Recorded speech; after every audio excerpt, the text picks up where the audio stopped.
Hello and welcome to Wi-Fi Friends. My name is Cameron. I am joined by John. Hello, John.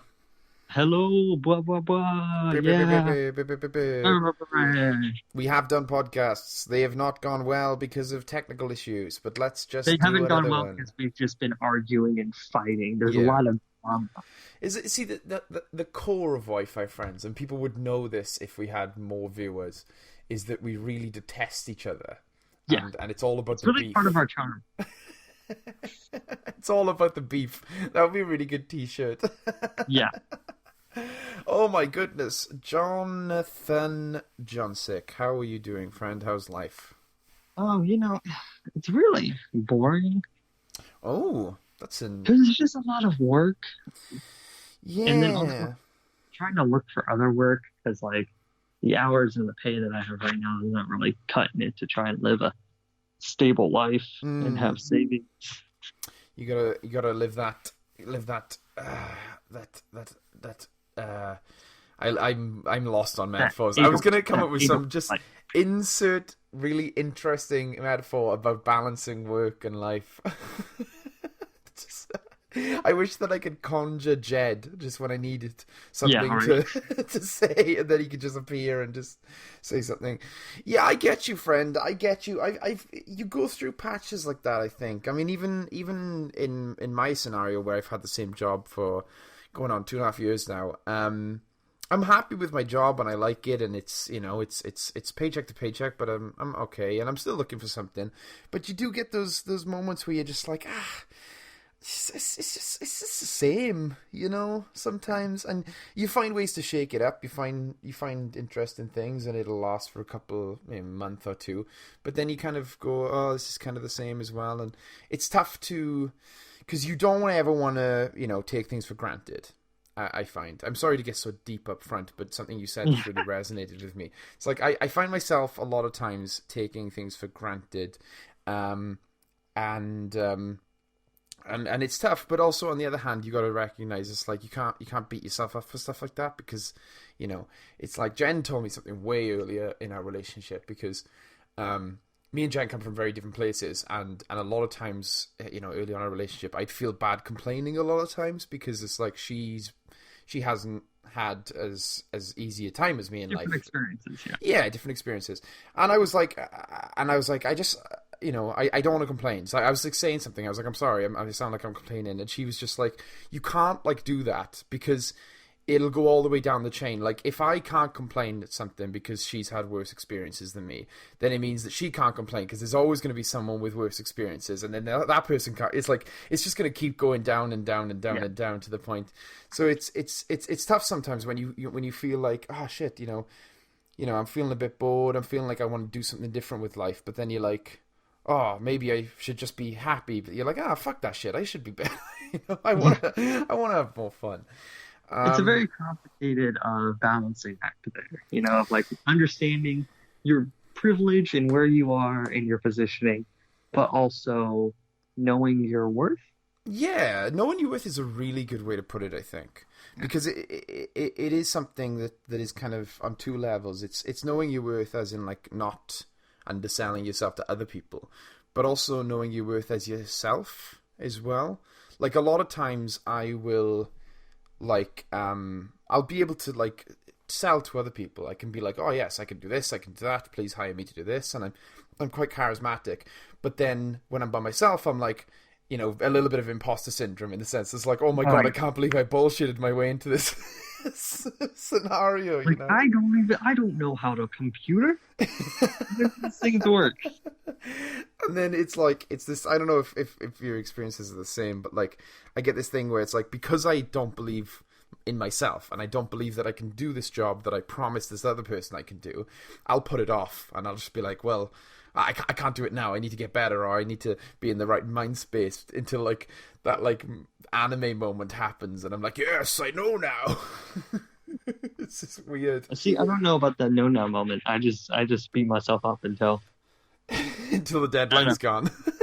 until you just have to do it, I guess. Yeah, I mean, I was up till like 4 o'clock in the morning. I don't mind saying this because the person I was doing the work for is never going to listen to this podcast.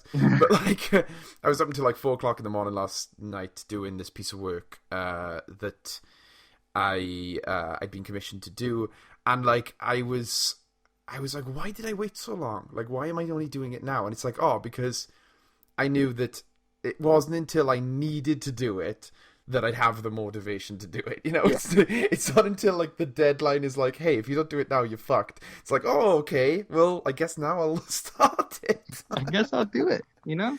Yeah, it's interesting though, because like, I mean, speaking of like imposter stuff, like things happen sometimes in my life. I mean, getting married is a big one, and like where you think, hey, this is weird. I don't feel like I've put the work in, even though I technically know that I did, and different things like that. Like, for example, Jenny and I, we live in a pretty cheap place to live. Like, I'm not bashing my town. I love my town. I've been on record saying that I love Port Talbot and I want to stay here. But the benefit of loving Port Talbot, sorry, Port Talbot's favorite son. Yes, and like that's who you are. It's my birthright. Some might say. Yep. But like, the benefit of liking Port Talbot and loving it and wanting to stay there is that not a lot of people like it and love it and want to stay here. So the house prices are really low, and you know, living costs is pretty low. So we've managed to cobble together and get a mortgage on a house. Like literally today, we got confirmation that we've been accepted and we get the mortgage and stuff. Well, so, congratulations! Thank you very much, friend. I appreciate that. And it's. I don't know why I said welcome. I'm so in a partner. Welcome. I'm like, yes, and then the house is going to move to America, and that's why you're saying welcome. Yeah. But it's interesting because it's not something you can do in a place like, you know, Cardiff or London or even, you know, most like cities, I guess. It's just because we live in an area where we're fortunate to have low house prices. And it definitely has that feeling of like when the guy called us and he was like, yeah, everything's gone through and everything's fine. And I was just like, okay, but what aren't you telling me? Like, where's the hidden cost? Where's the this? And like the whole process, I was doing that. I was like, this isn't going to work out. Let's go through the rigmarole and we'll get rejected at the end. So let's just go through it and we'll see what. And then it's like there were bits where it looked like it was going to fall apart. So I was like, yeah, I saw this come in. Yeah. And then when it happens, you just kind of feel like, you know, I'm 23 years old. Like, I don't know if this is supposed to happen. Like, it's weird, you know. And also, I've got like the best job. And to be fair, Jen has got a really good job. So I should have really gone, hey, Jen got a house, and I'm just along for the ride. Yeah, really. I mean, you didn't really do anything. Yeah, I mean, it's weird because it's like I am happy, but it's also. You know, it's like we talked about. It's like I don't feel like complaining, but I also get a little bit of bouts of insecurity about it, you know, and I'm just being like, shit, am I going to fuck this up, you know? It's like, because what's weird is, and this is just a little tidbit for anyone who's buying a house. I don't know how it works in America, but in Britain, you pay generally, and this is the case with us, we're going to pay less monthly for the house than we pay rent. So it's like, it's fucking crazy to me that that's the case, that to rent, it actually costs you more in the long run. And I'm just like annoyed by that. But I'm like, okay, well, I'll be saving money by buying a fucking house. Like, how weird is that? It's weird because like the duration is usually longer. So that's how they like, you might be paying less monthly, but like over time, it's depending on like, is it like a rent-to-own situation or... It's a case of like, basically you just, you know, they want you to pay a certain amount each month until you pay it off. But because you've agreed to pay it off, and it's not like a flat where you could leave at any moment, they're okay for that amount to be, you know, lower than whereas like someone who's renting a flat. They've locked you in. Yeah, exactly. It's like if you default on flat payments, they're like, shit, now we got to get a new person to, you know, rent this flat, we got to kick these people out. It's like a big process. But if you default on house payments, they just take the house back. You know, it's not a big deal to them, and there's gonna be someone to buy a house. On the market. But it's an interesting process, and the only reason I'm bringing it up right now to you is because I haven't told anyone. and I haven't really processed it, so this has just kind of been my way in the last 5 minutes of processing it outside of my relationship. Kind of, not very much, but maybe a little bit. You know, like how I called you to tell you that we were pregnant.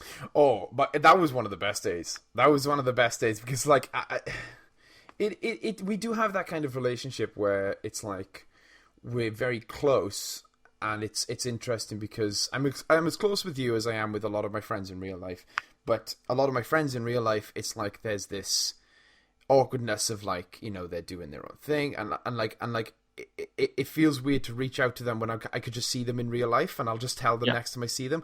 But with you, there's this sense of urgency. It's like, oh shit, I should call John, I should message John, I should tell John. So even though we are apart, there's this kind of like, oh well, of course I'd message John and tell him because I'm not going to see him in person. So so we strike up these conversations, and I remember you being like, hey, are you gonna? Are you on Skype? Can I give you a call or something? And then I was very casual about it, and Jenny was actually in my bedroom at the time, so I answered the Skype call on my laptop, and it was all very casual. And then were you in? You're gonna have to tell your side of the story because it was all very confusing to me because you were excited and I was excited.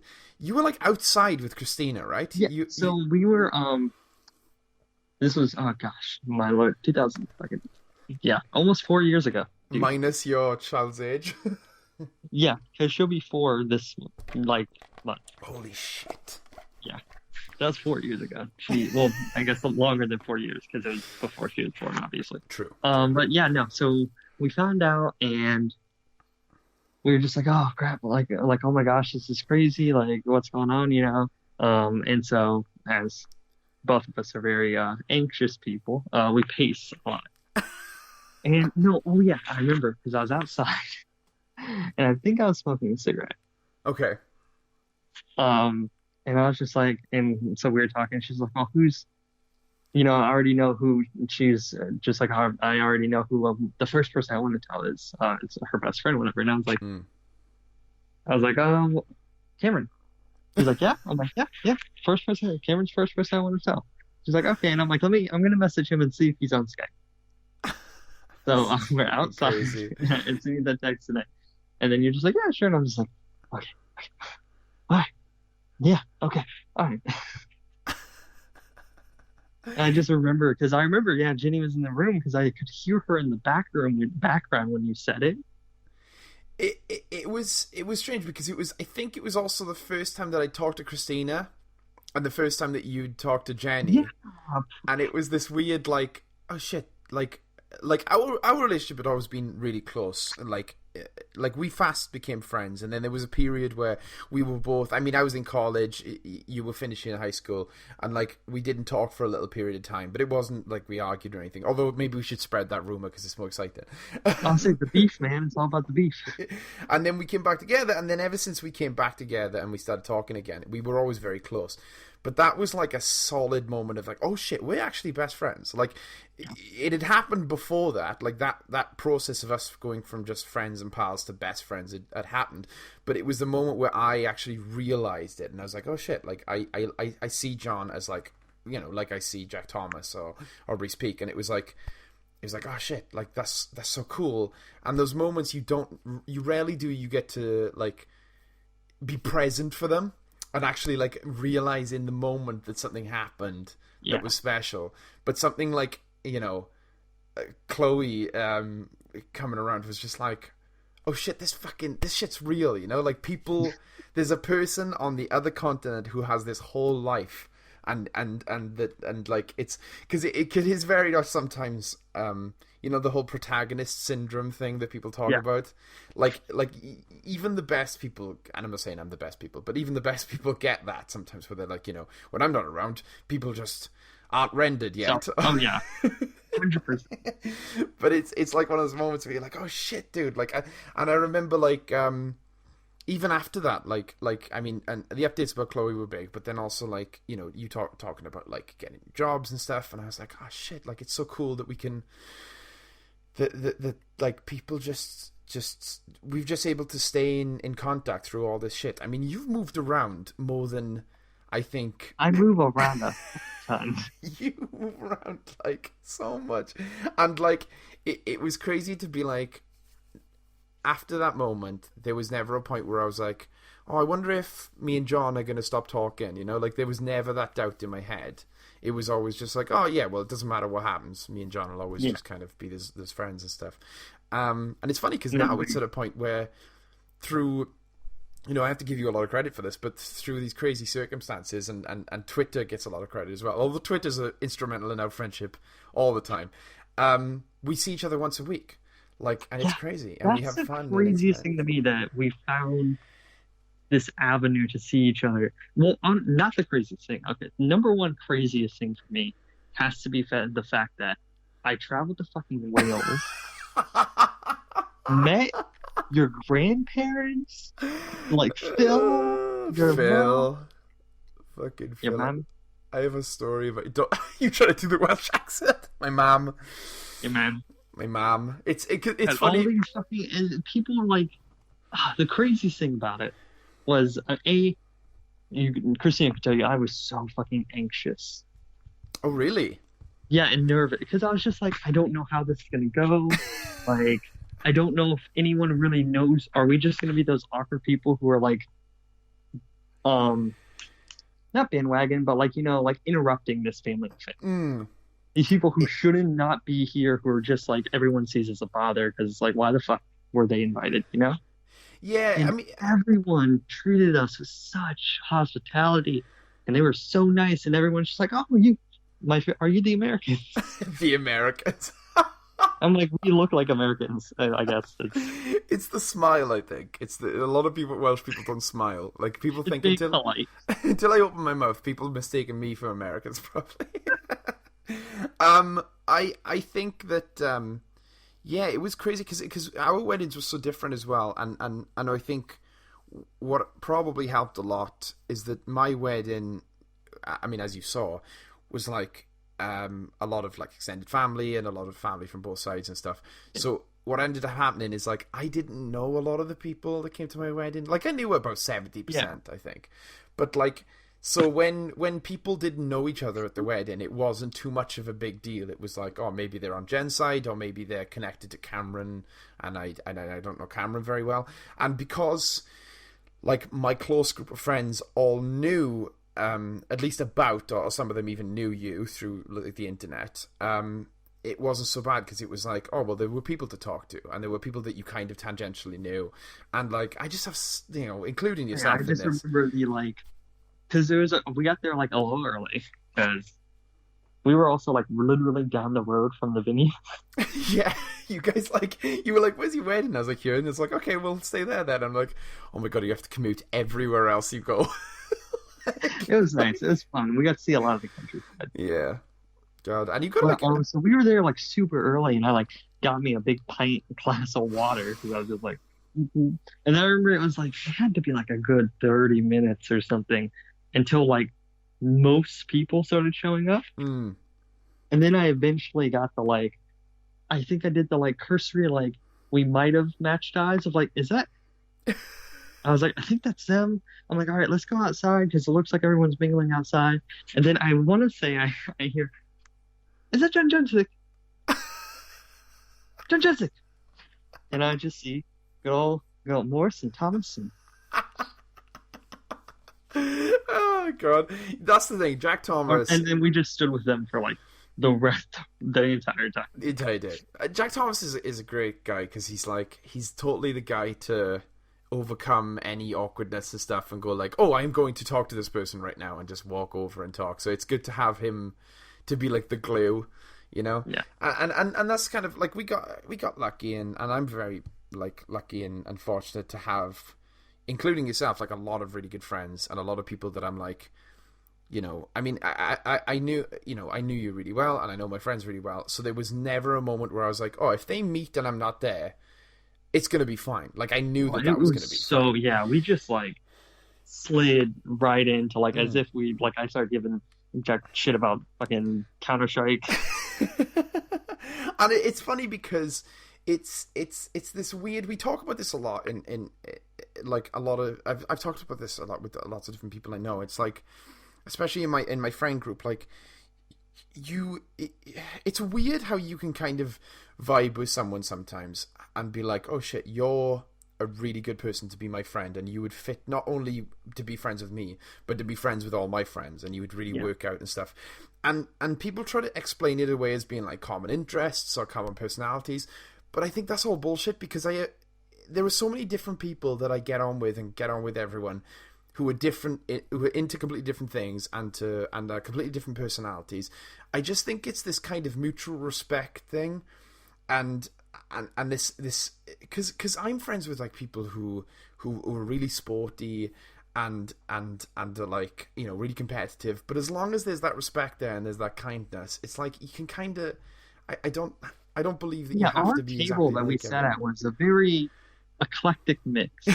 Yeah, you got like Reese Peak, who was like big, loves sports, you know, he loves comedy and comics as well and stuff. But then you have like, you know, you'd like Tom wasn't on the table; he was next to me. Thank God, he saved my life. I feel like this has become the wedding podcast, but that's completely right. Tom, because actually I was going to say this when you were talking about arriving, like, it's funny that you got there so early, because I was a little bit late to my wedding. Because I remember just me and like Tom picked me up and we're driving, and Tom's girlfriend's in the car as well, and I'm obviously like really excited and I'm buzzing and we make a lot of jokes and stuff, but it's a hard venue to get to, as I'm sure you know, and it's very rural, which was intentional. Like, I wanted it to be a nice rural. I wanted it to be like the best of Wales, you know. It had a beach, which I love about Wales, and it had like, you know, a lot of greenery, and it had a mountain and stuff. So I was like, fuck yeah. But it's like kind of hard to get there, so we're struggling to get there. And then when we get there, I realize, oh shit, I'm a little bit late. And it's not like late, it's just like, oh, a little bit, we gotta rush.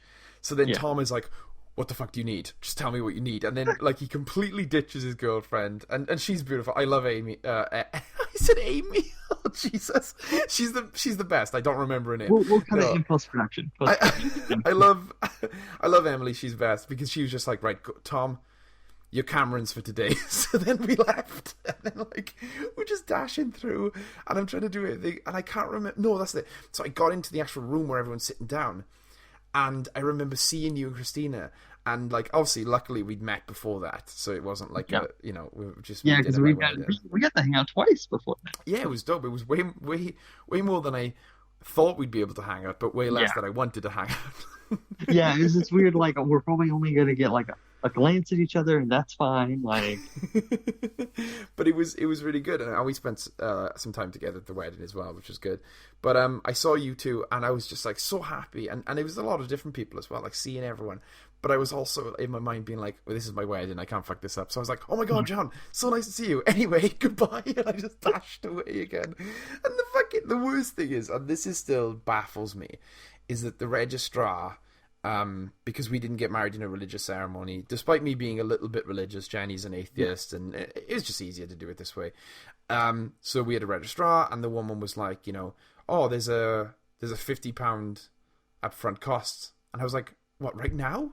Like, you couldn't have told us before or charged us after? Like, I have to give you money now? And she was like, yeah. And I was like, well, do you take card? And she was like, no. And I was like, well, what the fuck is going on then? So then I had to, and he still gives me shit to this day, and you know him now, so it totally makes sense. I had to go to my grandfather and be like, hey Gram, can I borrow like 50 quid? And he was like, oh, I don't know, like teasing me, and I was like, oh fuck. So then I borrowed the 50 quid, we paid the register, and then to this day he's still like, remember that time where you had to borrow 50 quid off me and I came to the rescue? They were wonderful. There were a couple of times where we just were sitting down with them for a while and just chatting and just... I love them. I love my... the next day we went to go walk up towards that, like, I don't know if it was like you know that kind of abandoned building church thing further up? Yeah, it was like it's like, I think I've been there because I went there for my anniversary, or I went back and we did the walk, and it's like a little tiny church thing, isn't it, with like graves all over the place? Yeah, super early in the morning, whatever, because you guys were doing the breakfast. And just see them out for a morning walk. We're just like, so we just walked for a little bit and talked some more, and love it. It's funny. I love my grandparents because like you know, my mum and dad, like my whole like actual immediate family, we were raised on like kind of like making fun of each other, and it was very much just like we love riffing with each other and busting balls and stuff. So that's why, like, when I love someone and when I'm like really friendly with them, I like to bust their balls and I like to make fun of them. But it was funny because when I would stay with my grandparents, it would be the complete opposite.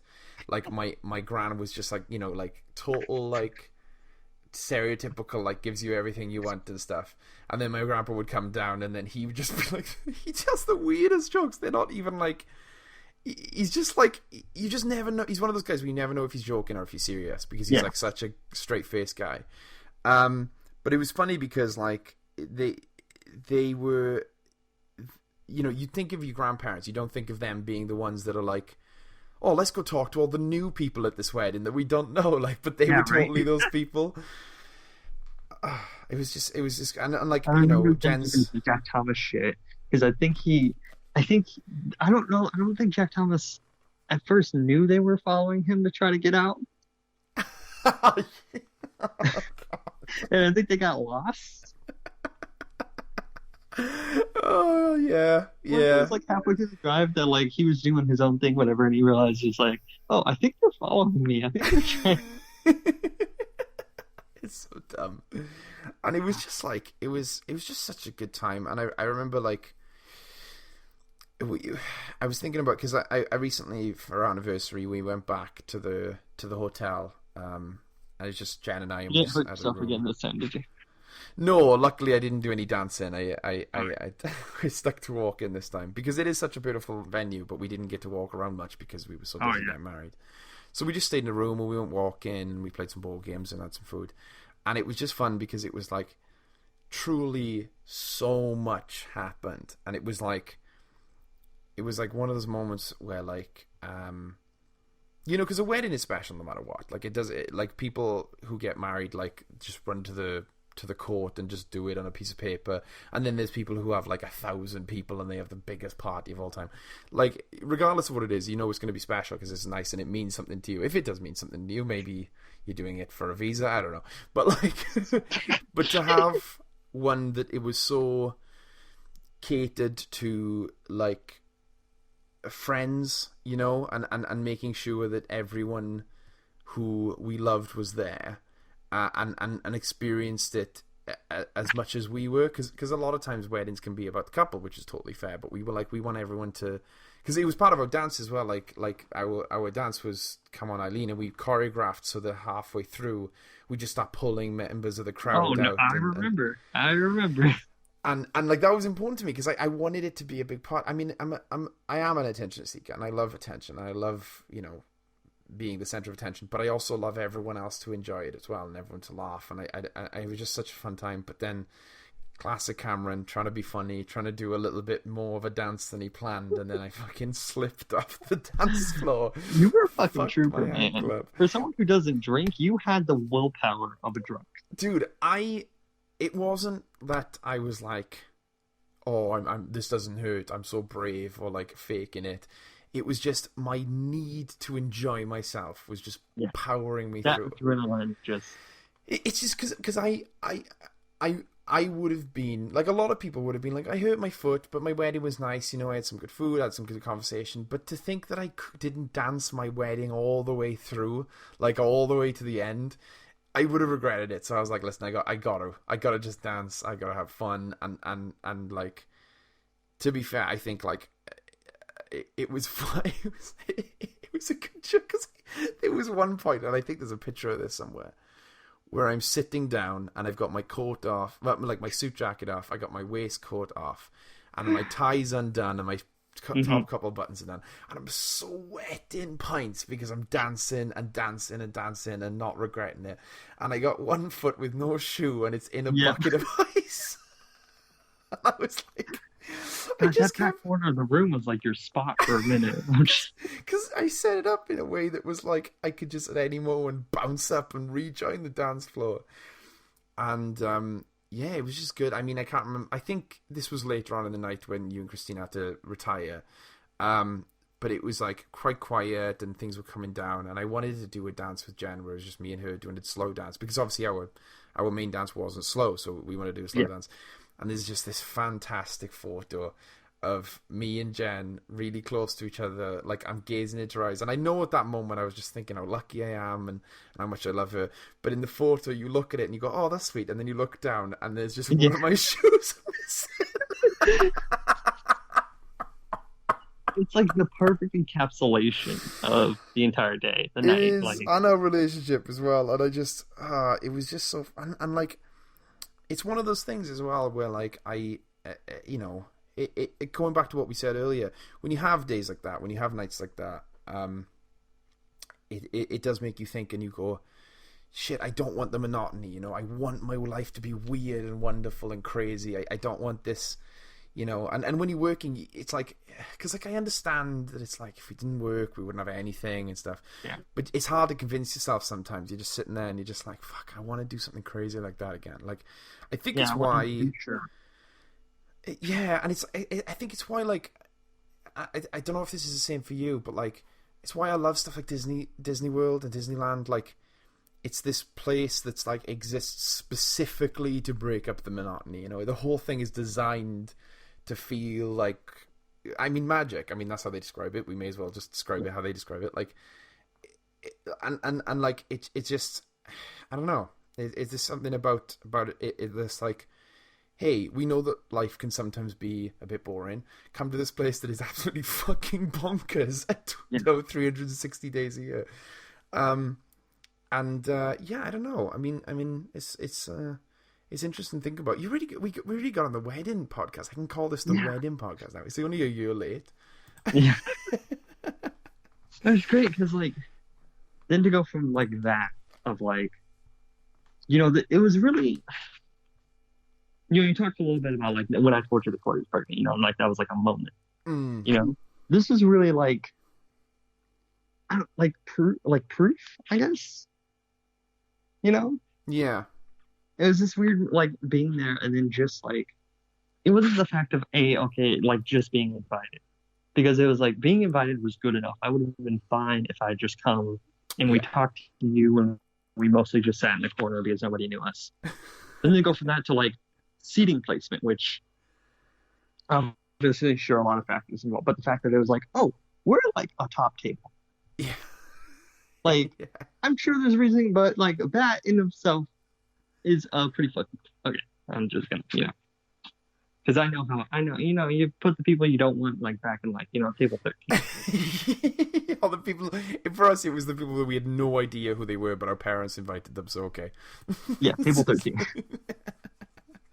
But then it was the fact of like your dad coming over and being like, "Hey, are you okay if I talk about you in my speech?" And I'm like, I would be honored, Phil. I do not know how like important that means. Like, I'm just like, oh wow, this is, I don't know. It was this weird like proof positive of like, hey, like this is real. It was, but not to make a joke out of it, but no, seriously, it's like, no, I mean, I totally understand, and I appreciate that. Like but it wasn't something like, you know, because it wasn't like a conscious decision in the sense that it was like, oh, you know, they came all this way and we got to make them stuff. It was just like unspoken, like Jen and I, you know, doing the planning and stuff, and it was like, you do, I mean, for those who haven't had like a wedding, you do have to rank your friends. I'm sorry, it's just a sad fact of weddings. You have to rank. Oh my god, I said rank your friends. No one tells you this, but you have to wank your friends, and it's uncomfortable. You get through it. You know, that's just what my stag do was. No, no. You have to rank your friends sometimes. You have to rank your family members, and it's not so much that I didn't care about the people that were on table 13. You know, I'm glad that they came, and I appreciate them coming and spending the day and celebrating their love and stuff.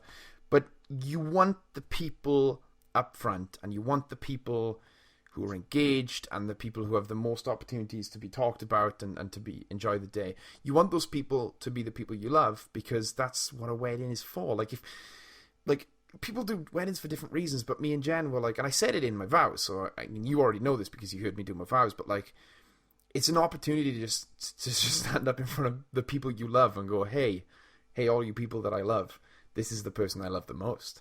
And then they go, oh, cool. So like, it made total sense, and it was never a question to be like, oh well, John and Christina, like, they've been a part of my life and partly Jenny's life for such a long time, and it wasn't even the length of time thing. It was just like how much we've gone through and how much we've experienced together, and like you calling me to tell me that like that you guys were pregnant. I guess that's a little bit weird to say that Christina was pregnant. I said we earlier, so I mean, yeah, but like to tell me that you guys were pregnant, it was one of those things where it's like, oh shit, that's really cool and that's dope, but also it totally made sense. And it's like, this was the same. It's like, hey, it's really cool that you guys came and that you were seated with my best friends and that you were on the table with the people I love the most. But it's like, it totally also makes sense, and it wasn't jarring for me.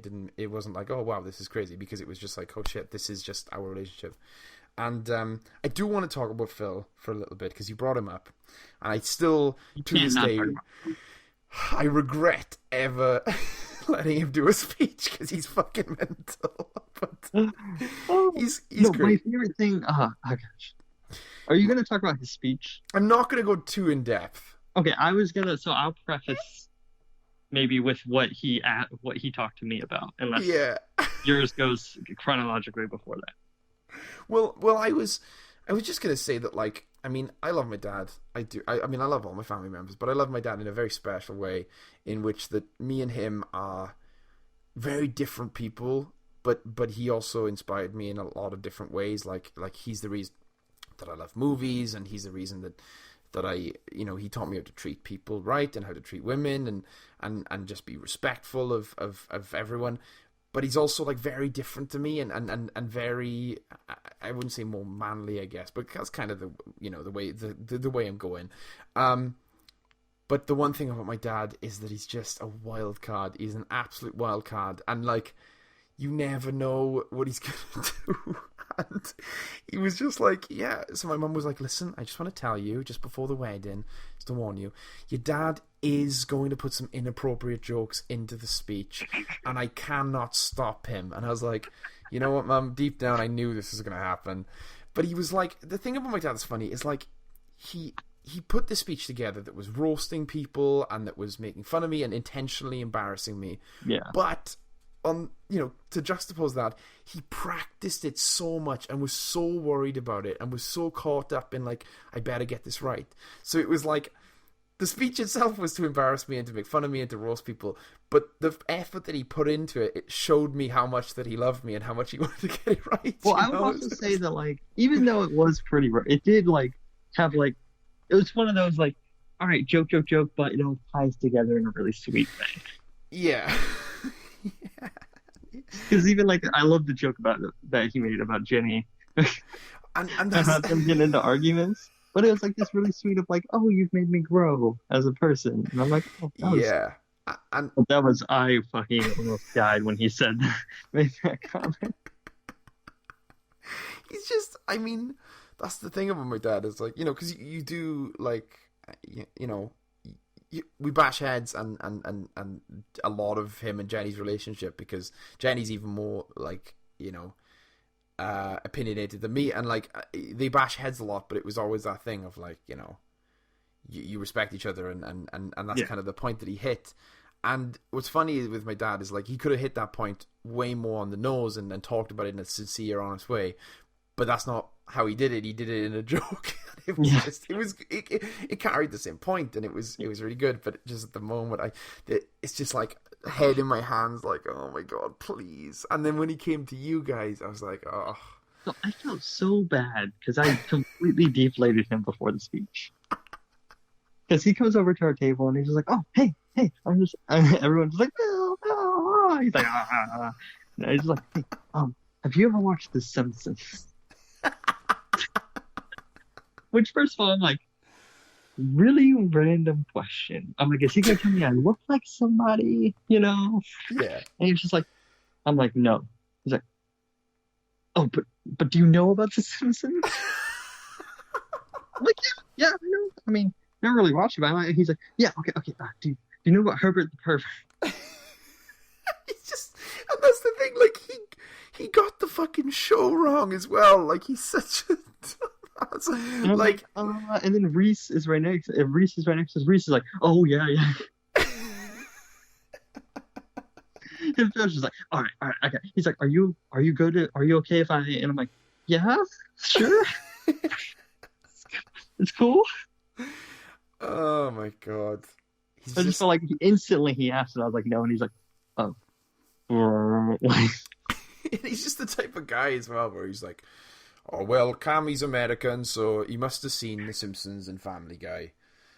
So like, he's just like one and I mean, for the people listening, if anyone's listening, just so the anticipation is gone.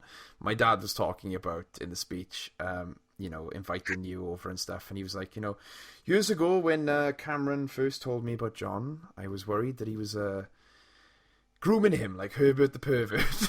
And it's just like, oh, fucking hell. Because obviously that joke was made multiple times, because it's just like, it's my fucking dad.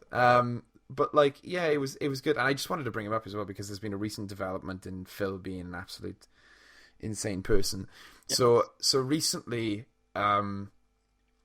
my dad, I mean, not recently, for like the last couple of years, my dad's been going through a little bit of a midlife crisis, as you do when you're older. You're an older person, and he's been like, oh, I need to get this, and I need to have this, and I need to have this.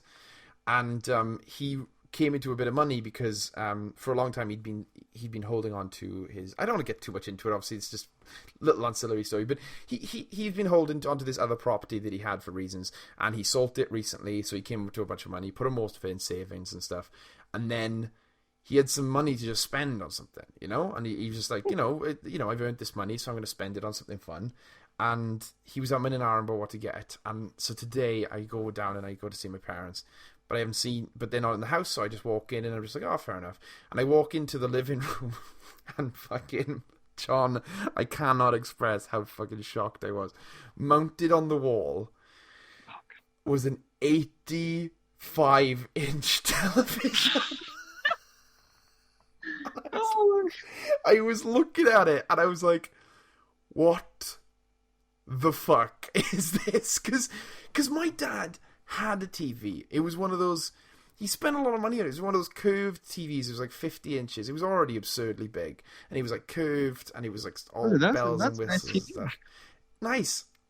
And I don't know what possessed him, but he was like, but then I was like, I have to figure this out. I have to get to the bottom of this. So I messaged my brother, and he's like already laughing, and then I just message him, and he's like, oh, I'm still laughing about it right now. Let me laugh with you about it. And apparently what he did is he messaged Fraser, who still lives with my parents, and was like, Fraser, I need you to do something for me. I'm in Curry's, which is, for those who don't know, an electronics shop. Can you measure the wall for me? Because basically there's a bit of section of wall, and then there's a door on, at a certain point. So the wall's quite, quite short. It's fucking 85 inches.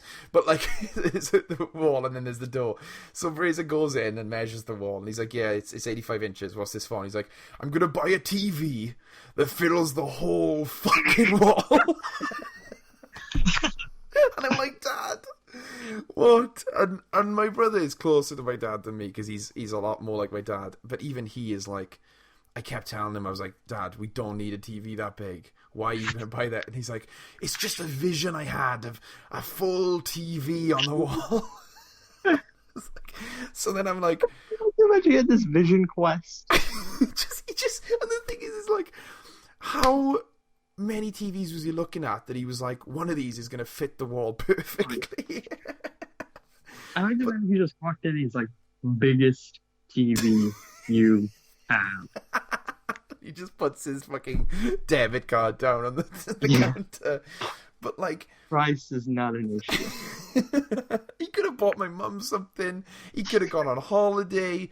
Hey, like, that's a family gift, okay? Well, that's the thing, because I started thinking about it, and I'm like, right, I'm house sitting for them in July, and I have a Nintendo Switch, and Mike Adams has Super Smash Brothers, so 85-inch Super Smash Brothers might be the way to go. It might be like 8-player Smash, man. Well, that's the thing. Like, I don't know if I can go back then to normal Smash on like my normal TV, my normal size TV. That's a problem. Yeah. It was like when we went to Wales, and I was like, I don't know if I can go.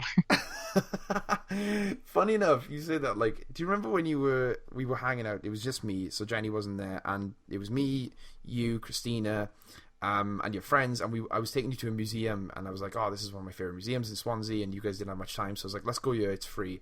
We were walking around, and I remember Christina just being like, yeah, I think John's gonna like see if he can get a job in Wales so we can move here. And I was like, what the fuck? You've been here for 3 days. I legitimately looked at uni.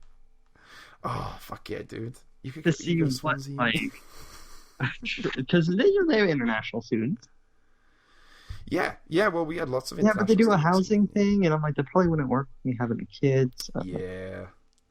It's like, sorry, Chloe, I've got a good week or two afterwards. Oh my god. Yeah. It was good fun though, and that's the thing. It's just like it's just good fun, and if it wasn't for capitalism, we'd hang out way more.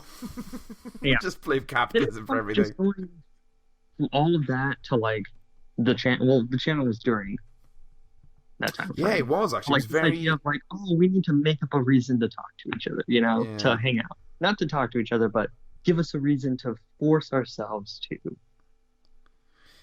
like break the daily monotony or whatever.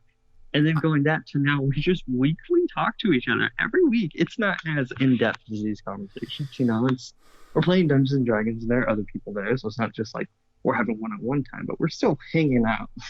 Yeah. And it's fun because it's like, it goes through stages, like it's fun that we live in an age where our friendship can go from, doing the YouTube show together, doing the podcast together, having a D&D session, and like I'm friends with people that you're friends with now that I never would have been friends with, but like Lauren has become like one just through Twitter and D&D one of my favorite people, and it's like I never would have really gotten to know her that well if it wasn't for the D&D session. And like Jed and Steve, like I knew Steve through Twitter, but it's like this is a great way to talk to him and chat to him and stuff, and like all these people in the D&D group, I'm like, because we spend 90 to 95% of the time playing D&D, but you still like being like, oh shit, this person's playing the character really funny, and this person's playing the character, and even though we're not our characters, obviously, like I don't suppose that Jed goes around quoting Uncle Iroh all the time, although I do wish that he does.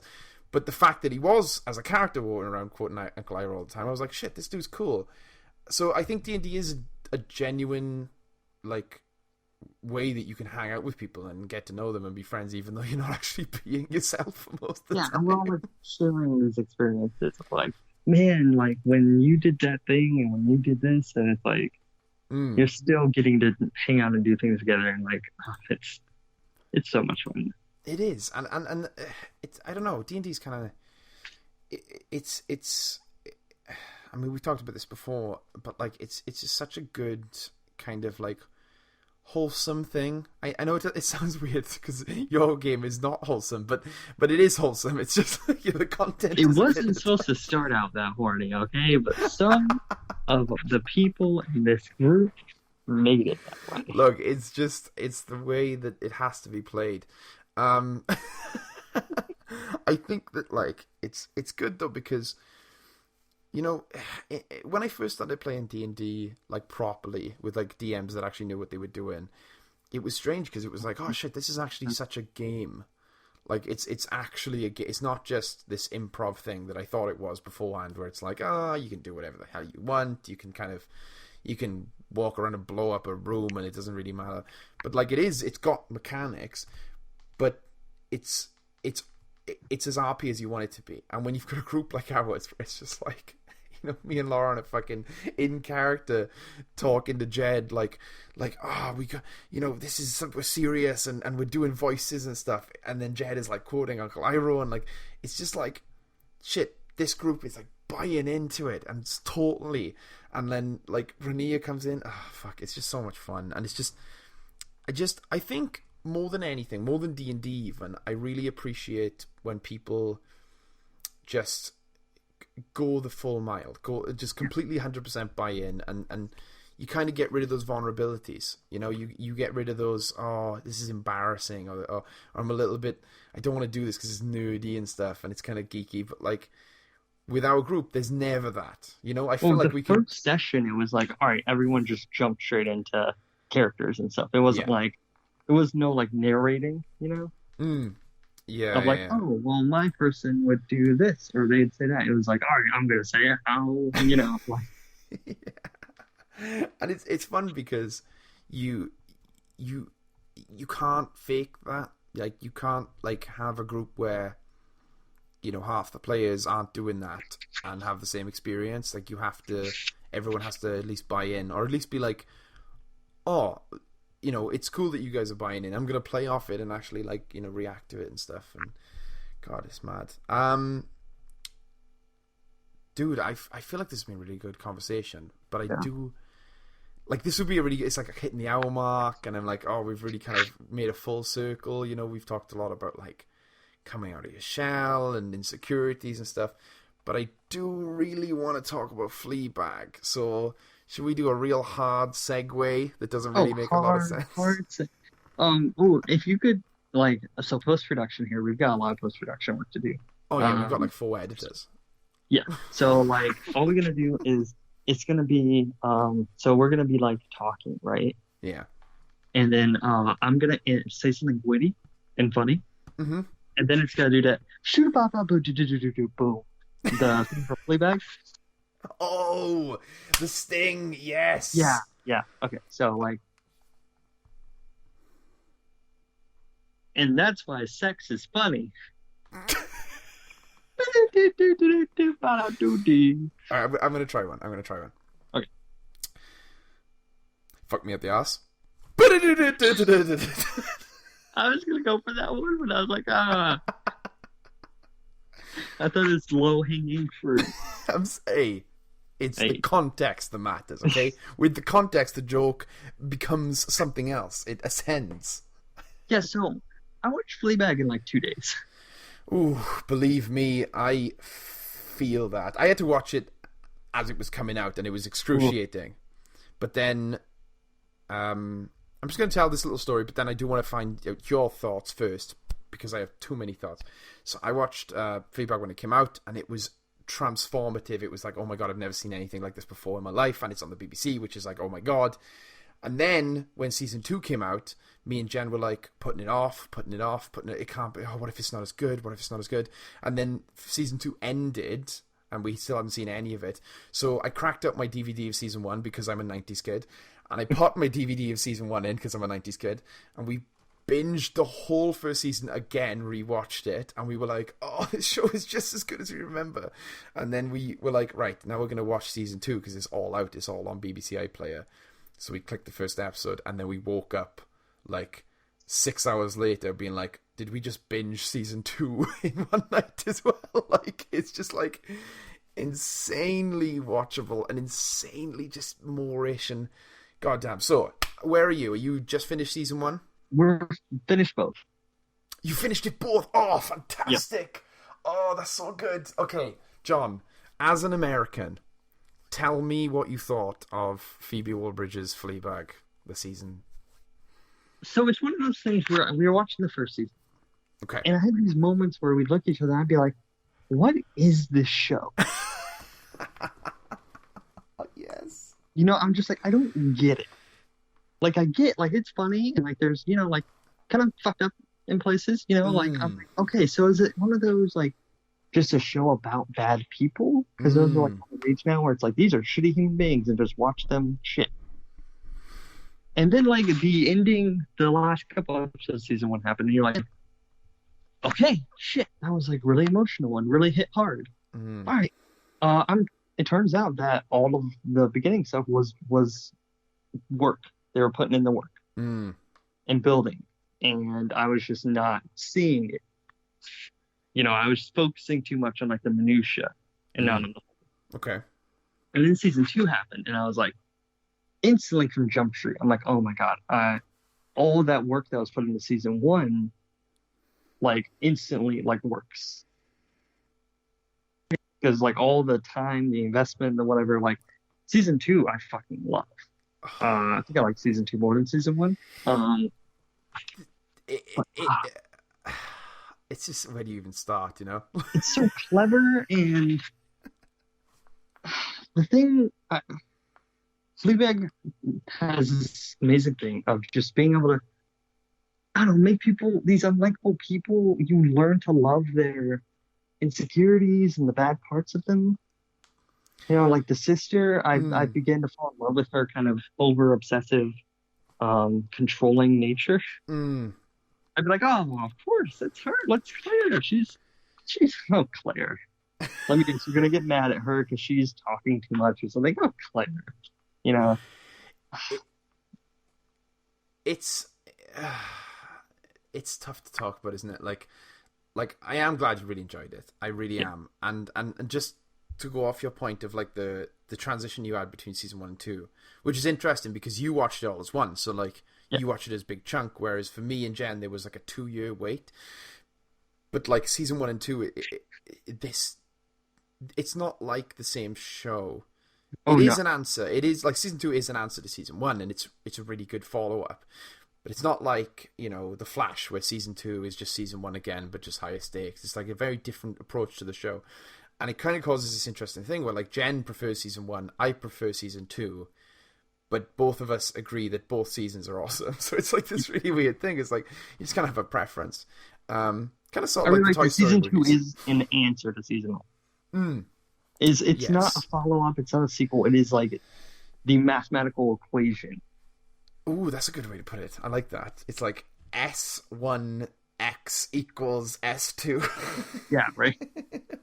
The thing about Fleabag, and you touched on it, the main thing, and there's lots and lots of stuff in there, you know, you can comment on. There's the comedy, which is just fucking amazing. But the main thing that I think about Fleabag is the characters, like you said.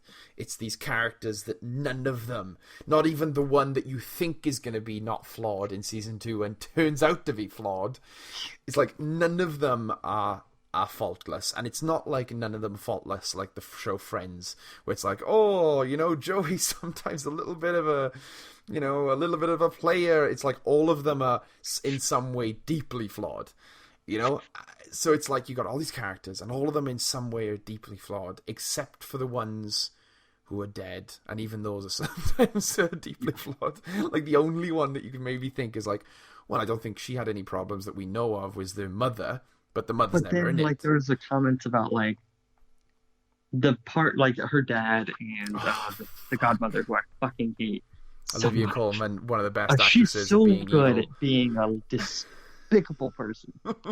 Making the comments about her worst traits about herself are the ones that remind the most of her mother.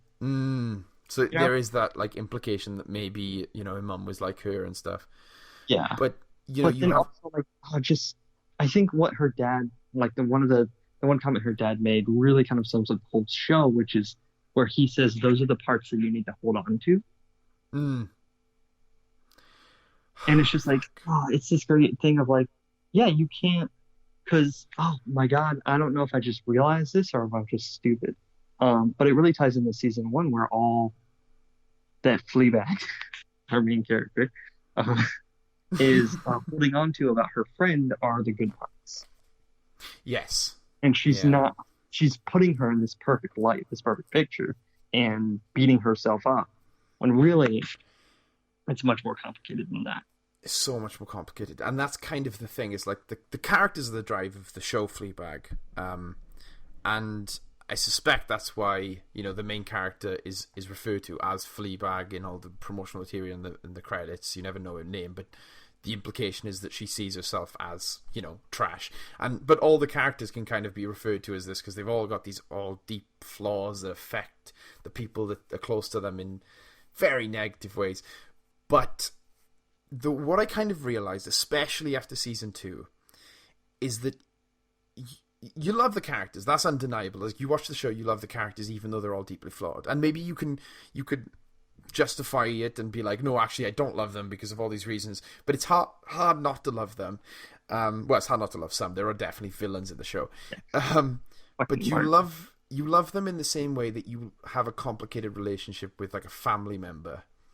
You know, in that you're like, oh fuck, I love this about you, but I wish that you wouldn't be like this though. Yeah. Like there's this moment in season 2, like you said, with Claire that really summed up, like, how they dealt with her character really made me realize that the show's kind of philosophy with all the characters.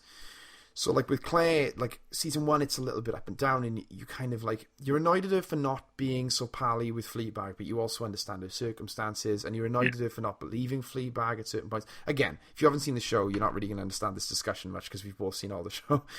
But then, in season 2, so much of season 2 is Fleabag's got her shit together, and she's fucking figuring it out. And Claire and her are, like, slowly rebuilding their relationship, and you're like, fuck yeah, Claire's the best now. I love Fleabag and Claire. They're such good sisters, and you want them to work out. And then there's this moment where she's like, I know that he kissed you, but I still sided with him, and I don't like you because everyone always thinks you're funny and shit, and I don't like that about it, and I'm jealous of you. And you're just like, Claire, what are you doing? You're a bitch now. What's going on? Why is everyone, like, the dad is, like, sweet, but also a bitch. And, like, and everyone's mean, and everyone's nice, and everyone's dicks, and everyone's so nice. And it's just, like, everyone's, like, it's so all over the place, John. And I can't take it. My heart hurts when I watch it. It's just, like, oh. Right. So the thing I wanted to say, though, is, like, because you have these characters that are so likable but also mean, and you kind of see them as, like, these relatives that are like, oh, I like you, but also why are you acting like this? And it hits you on a level where it's just like, oh, I can kind of see how this family is staying together.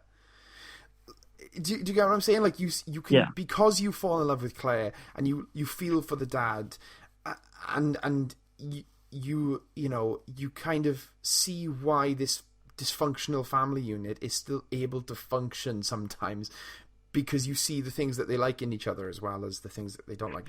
Am I making any sense? I'm a little bit emotional right now because I'm remembering those. No, you are, because it's very much, the show is very much about, like, valuing and loving yourself and being honest with yourself about who you are. Yes. And then so that means the good and the bad. Yes. Do you remember the scene with the woman that Fleabag's talking to, who wins the award, and they're in the bar talking? I love that. Because that was, like, one of the only scenes in the show where they put a character in that was almost like a god character, in the sense that they knew what was happening, and they were like the old wise sage that you'd see in, like, a fantasy movie. Like, they explained to the character what was going on, and it was interesting because it was all the way in season 2. It was buried in season 2, and then this character comes up, and he's just like, oh shit, this, you know, they could be like her. If things work out, they could end up being like her. And even she didn't have her shit together totally. Like she said, there were things she was worried about, but she kind of, like, realizes what's going on, and she realizes what's happening, and she has this really awesome speech about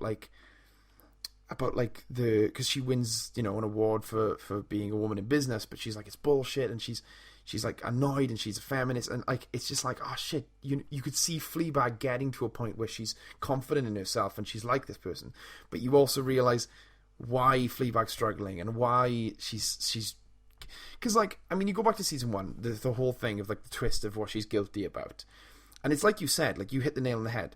It's like, she is deifying her old best friend, and she is putting her on a pedestal and only remembering the good things and forgetting the fact that the friend is also, you know, the one that walked out into traffic. Yeah. But, like, also, she did do something really wrong as well. And it's like this weird dichotomy where it's, like, not 100% her fault, but it's also not 100% not her fault. And there's just a lot of moments in the show where you're just like, because pulling back away from the show a little bit, because I'm fastly realizing that my thoughts are not complete and that I'm kind of just rambling, and I apologize for that, John. But, like, experiencing the show was fun for me, because what happened was, like, constantly I would fall off the chair and I'd be sitting on the floor of my living room just grasping at the table, like, what is happening? And constantly Jan and I would just pause and take a second and just breathe, and then you'd be like, okay, we can continue it. We press play again. Ours is more so like, I couldn't even wait the like 5 seconds between episodes. Oh, fuck. It would just be like, just hit okay, just go. Because I just need to like directly download all this into my brain so I can just get the whole picture. Yeah. Because the show is really good about piecemealing things to you. Mm. And so you're just like, okay, I need more. I know you just gave me a little bit, but just give me the whole morsel. Don't give me the sample, of course. Just I need the whole. I wanted to get your opinions on something that is still very fresh in my mind and was like very interesting, especially in the show Fleabag.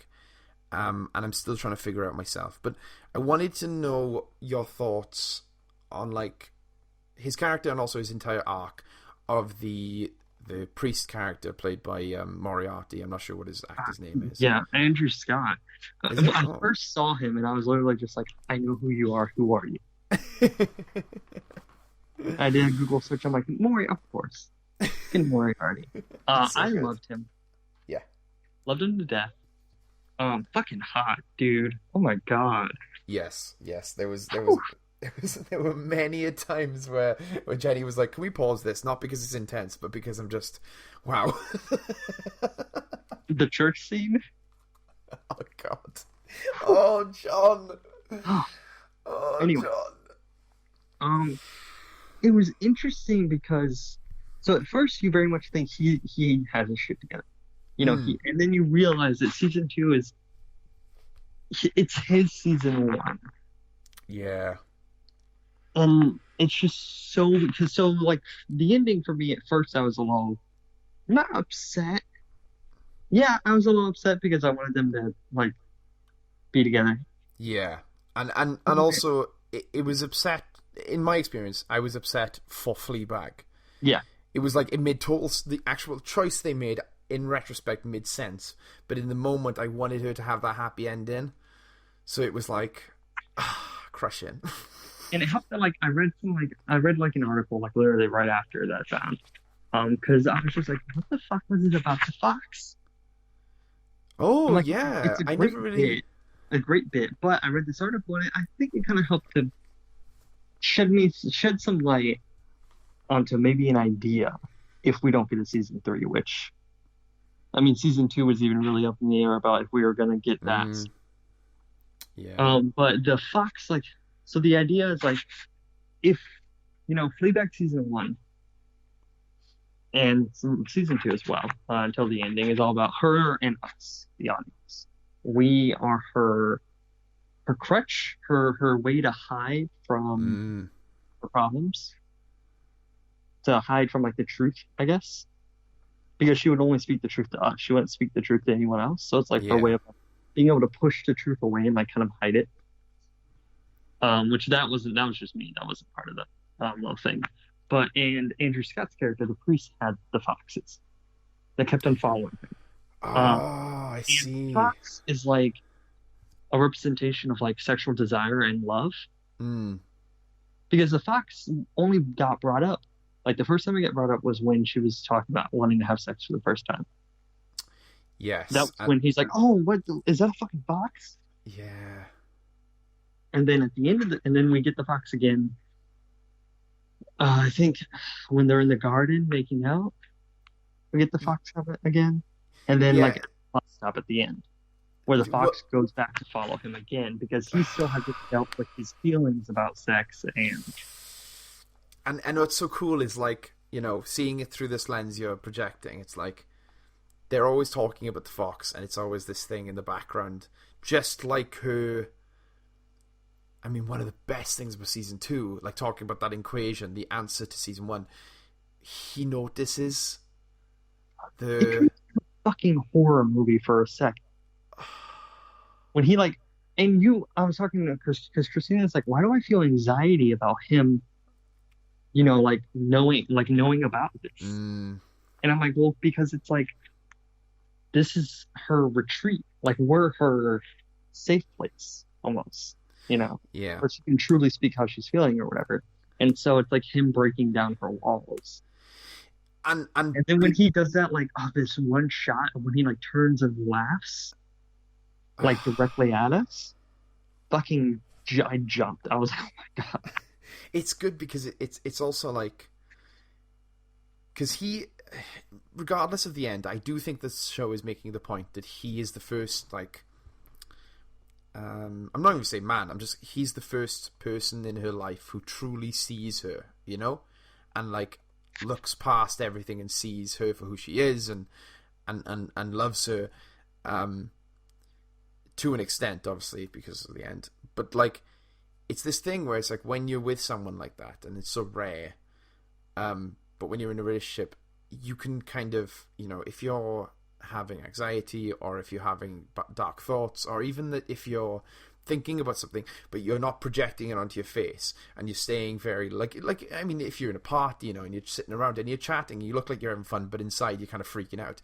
Someone who loves you can kind of tell, and they've got that kind of vibe about it, and they've got, you know, someone who knows you really good and really deeply will clock that. Like, I see that with Jen. Like, I can see when we're at a party, if she's not having fun but she's faking it and everyone's buying it, I can see.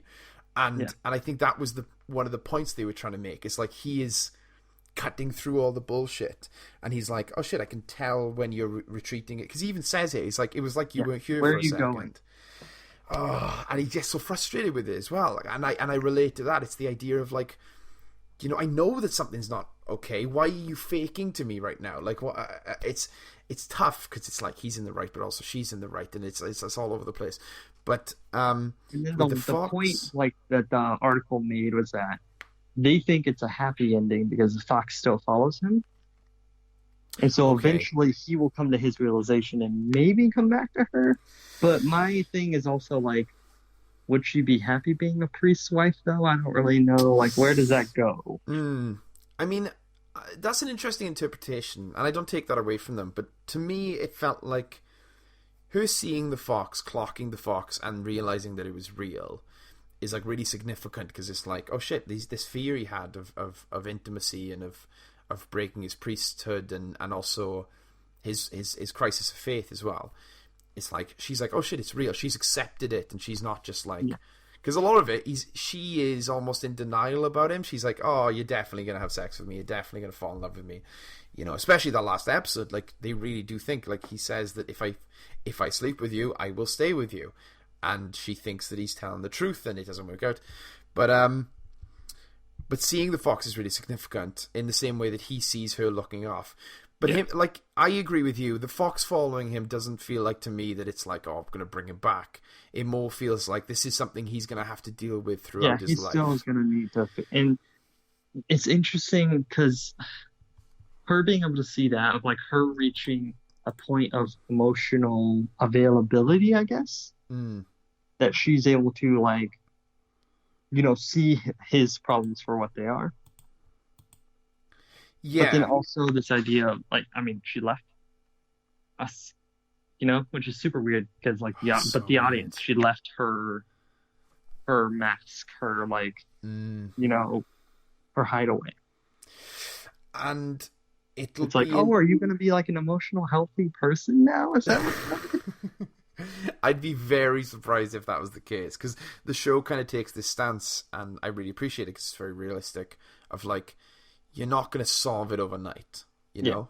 Like, he seems to be like, I know that I love God now, and this whole experience has made me realize. And you're like, oh, cool, that's dope. That's a really interesting way of, like, through this experience, he's kind of gone through a character arc. And he does go through a character arc, but the fox following him is like, hey, yes, he's, you know, resolved it right now, but it doesn't mean that he's not going to have to face these issues in the future. It's also, like, he's resolved his feelings about God, but he still hasn't resolved his feelings about, like, sex and other people. Yeah, he knows that he loves God, like, and that he'll never not. I think because he was always scared that if he had sex, he would not love God. Yeah, he would just love this person, and so he's learned that yes, he has that faith and he'll keep that with him always, but he still hasn't been able to accept that the love and sex can go hand in hand with that.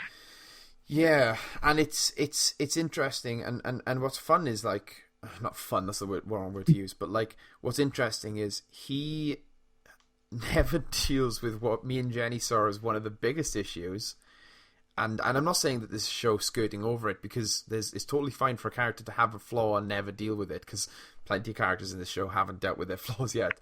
He never deals with his alcoholism.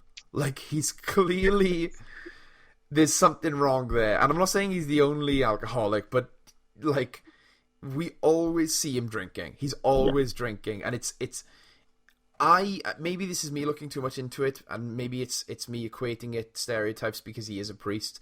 But I was looking at it, and he's a priest, and he's drinking all the time, and I was like, I think he's supposed to also be an alcoholic, like, and maybe that's a way that he was been dealing with these sexual desires and these feelings and stuff. Like, there's that scene that really felt really jarring, and I thought it was intentional, where he's like, "Oh, sit down. Do you want some tea?" And then they make tea, and then almost immediately he's like, "You want beer?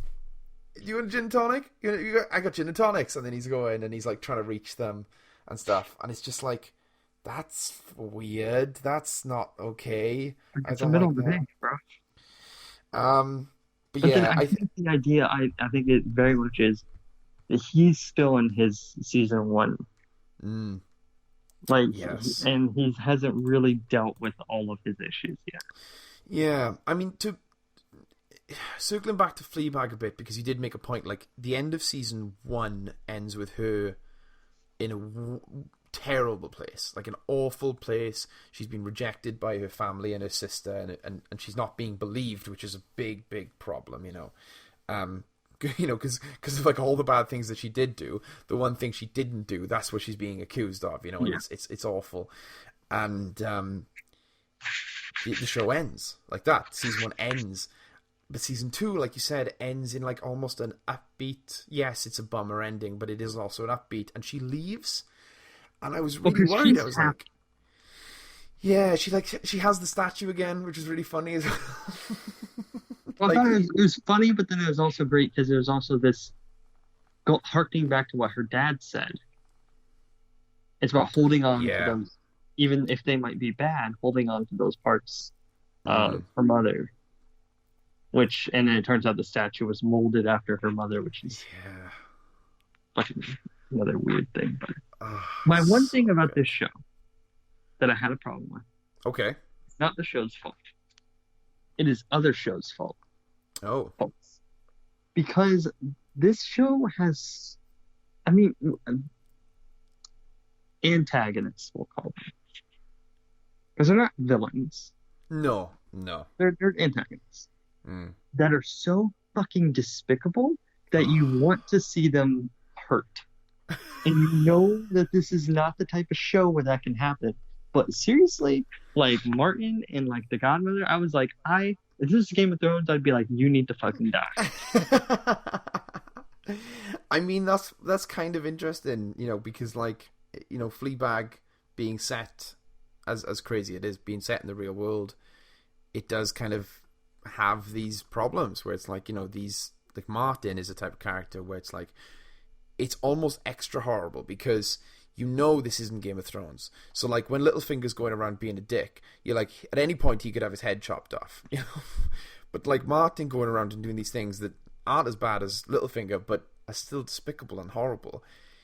We live in the real world where like world we probably won't get any consequences. Exactly, and it deals with him in such a realistic way, and he's such, like, when he begs. No, he doesn't know. When he makes her beg, but it's weird because the way they do this is, it doesn't feel like it's a stop-start comedy drama thing where joke and then drama and then joke and then drama.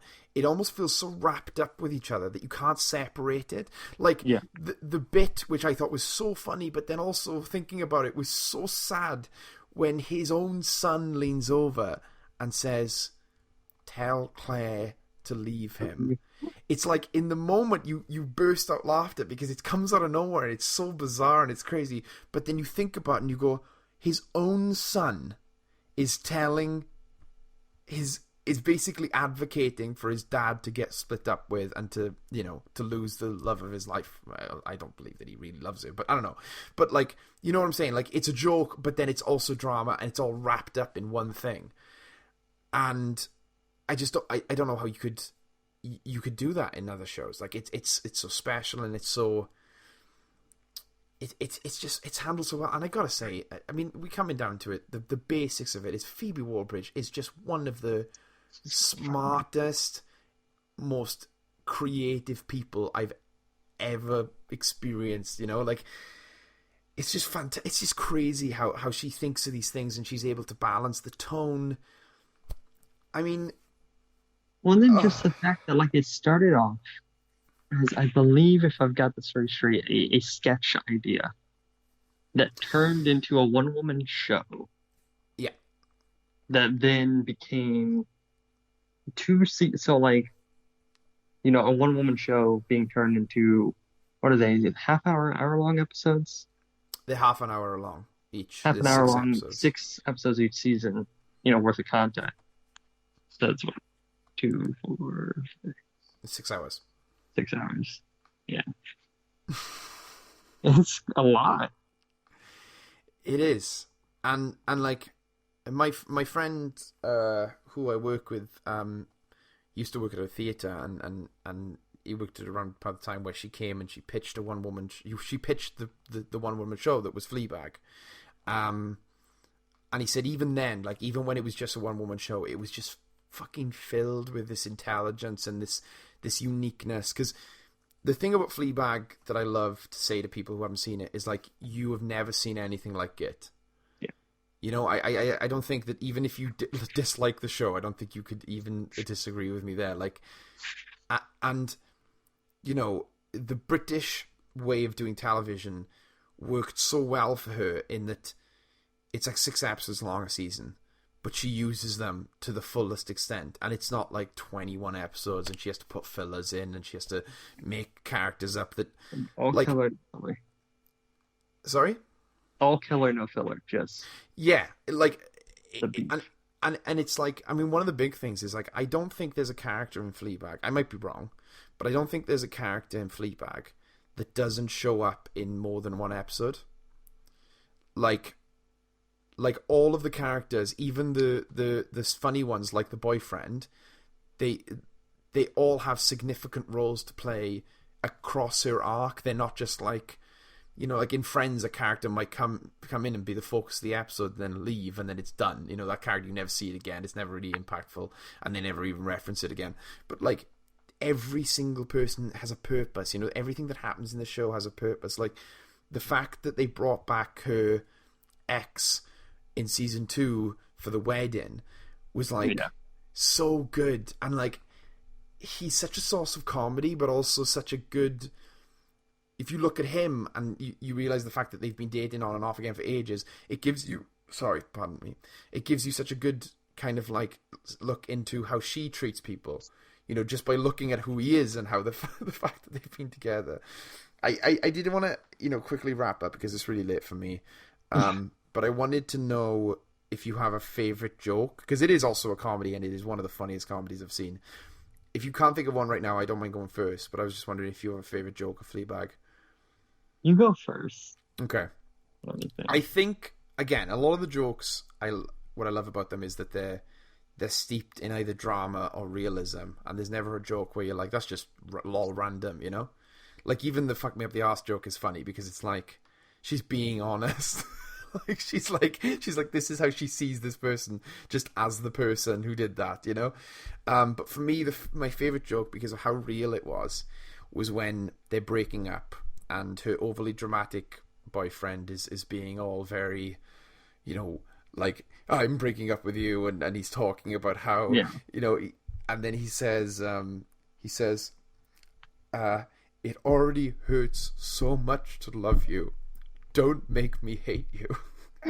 And they're in the middle of this argument, and he says this, and he's super sincere about it, and then she just says, you should write that down. Because he's a songwriter. And you have this really honest moment where he's furious, he's angry, he's trying to get across why their relationship doesn't work, but he can't help but quickly reach, and he does it so, the actor does it so well, he does it as quick as he can, and he's scribbling it down. And then later on he says something else, and then she goes, he's going to write that down. And then he fucking pulls it out again. And it's like, it's funny because you definitely have moments in your life where you're like, this is not the right time to say this, but I just said something so prolific right there.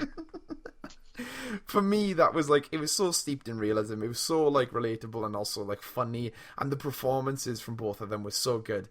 I think about that joke like almost all the time. Like, From that same like situation or time frame, whatever. This because it just jogged my memory of it. When he's talking about surprises and surprises, and she fucking puts a ski mask on.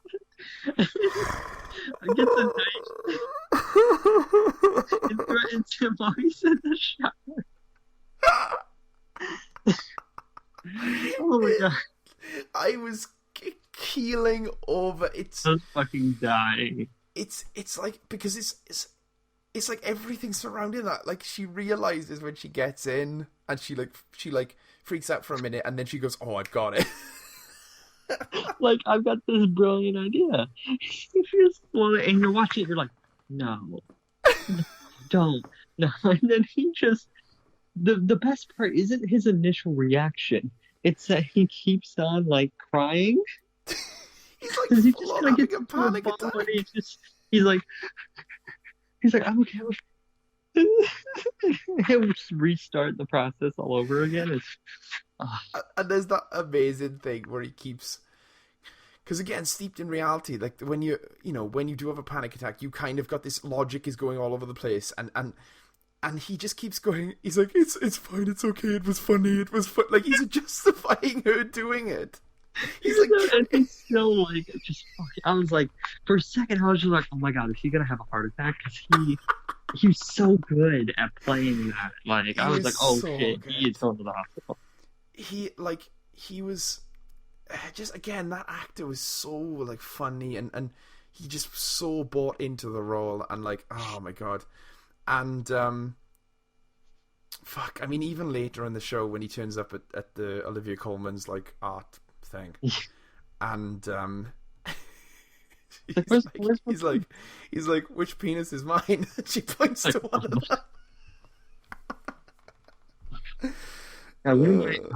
Is when they go to the hairstylist. Oh fuck! We want a refund. It's like, pull out the reference photo. Jose's like, you want to change your life? You can't start here. And then they were so angry, and then they both just go. Part was when it's just like, oh, see you next week. Yeah, they're just like, sorry, Julia. Like, they're saying it like they've done this multiple times. They wanted. They just never. Oh my god, it's great. Okay, I think we've thoroughly. I mean, we can talk about Fleabag more and more, but like, it is just. It's, to me, it's the perfect story that just so happens to be the perfect comedy all in one.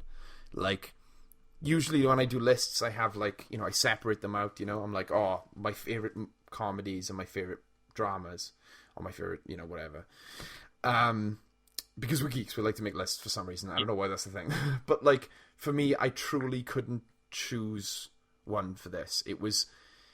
It's the only other thing that's come close to it is like BoJack Horseman for me, where like it is both dramatic and thoughtful and intelligent and thought-provoking, while also being some of the biggest belly laughs and thunderous, like, I mean, like you said, like that scene where she surprises him, even rewatching it, like knowing it was coming, his reaction is just so fucking funny, like, so, because he's naked and he's like slowly sliding down the shower wall.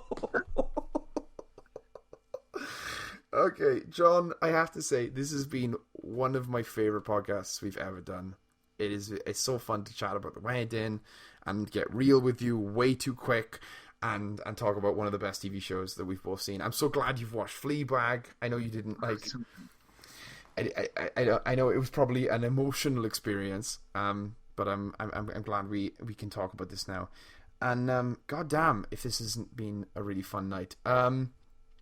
If you are still listening to us, you can obviously find us on our respective Twitters.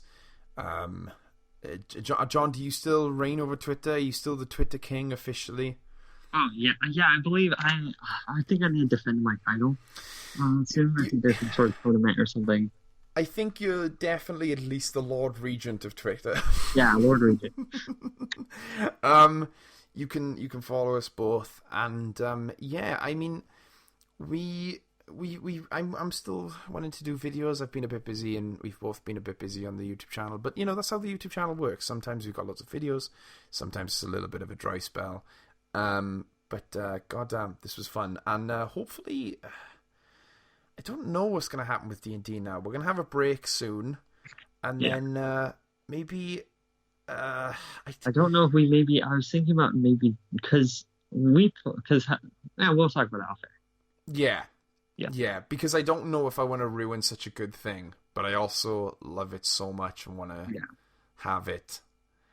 Anyway, thank you so much for watching, and John, if you would please do me the graces and the honors of outroing the podcast. Then he fucked me up the ass.